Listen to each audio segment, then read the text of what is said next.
Hello, and welcome to Positively Ernest, where we explore the timeless wisdom of Dr. Ernest Holmes, founder of the Science of Mind.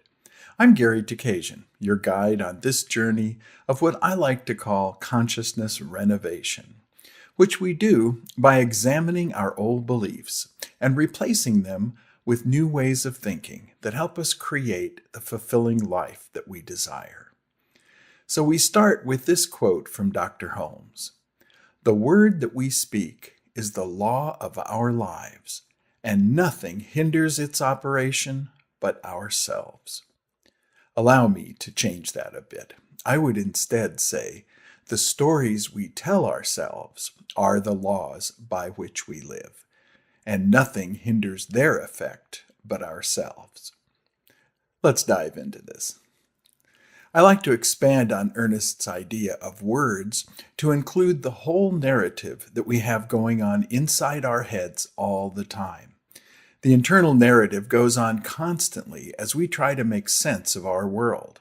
We do it automatically, either by adopting or creating a story to fit what we're currently experiencing or that which we wish to experience.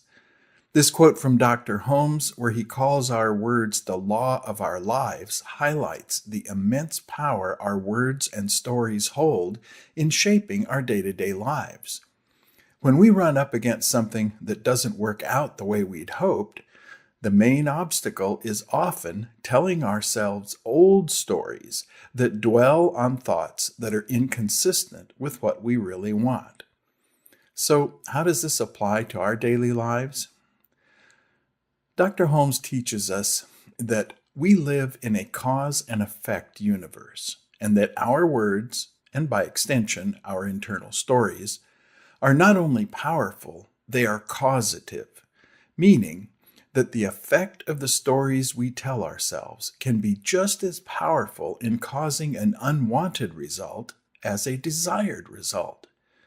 Once we state a desired outcome, telling ourselves how difficult or even impossible or improbable it might be to reach that goal can derail the very thing that we wanted to achieve in the first place.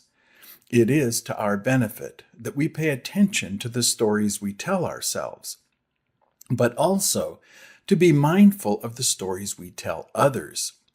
Even though we may not consider ourselves as storytellers per se, any time that we share about a weekend away or a favorite movie, etc., we're telling a story of our experience. And as you can see, the stories we tell can be very powerful in more ways than one. I know that in my 18 years as a Science of Mind practitioner, I've been working on these ideas all along. And I know how easy it is to slip into old narratives when something doesn't go as I anticipated.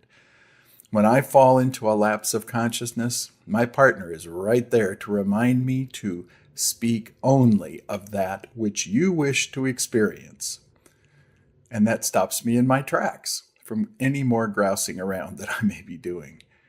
And I'm living proof that life is a work in progress. I'd like to know your thoughts on this. Have you ever noticed telling yourself something that you wanted was too difficult or out of reach?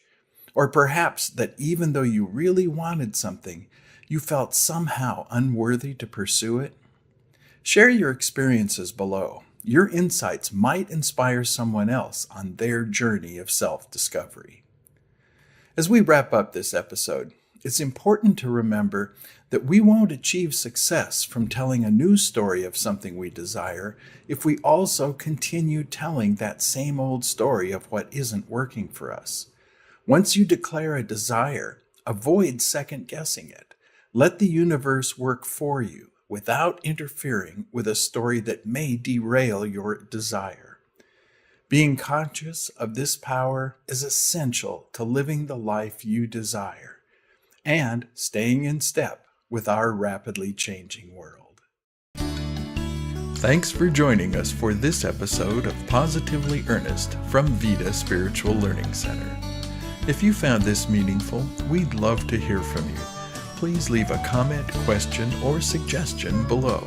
For more information, you can visit our website at vidaslc.org,